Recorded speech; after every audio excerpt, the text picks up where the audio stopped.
Hey everyone, welcome back to the channel. Today, we're tackling a super practical topic: how to withdraw Ethereum from Bitmart to Gemini in 2025. Whether you're looking to move your crypto for better security, trading opportunities, or just diversifying your portfolio, this step-by-step guide will make it straightforward and stress-free.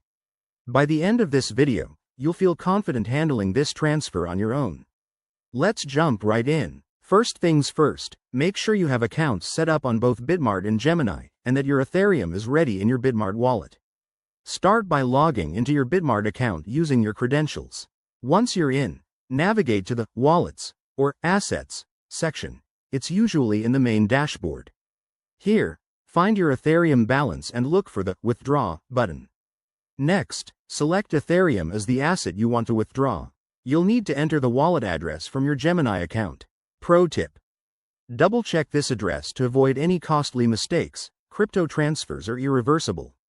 Gemini provides your Ethereum address in the deposit section of their platform, so have that copied and ready.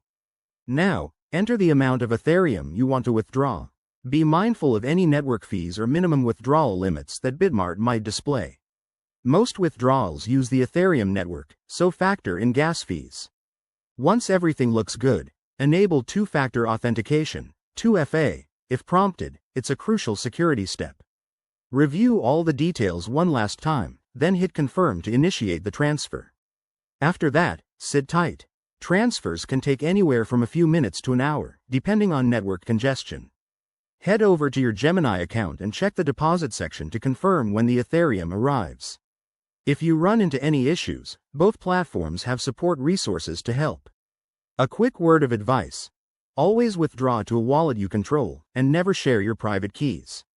This process might evolve by 2025, so keep an eye on platform updates. Thanks for watching, and if this helped, give it a thumbs up and subscribe for more crypto tips. See you in the next video.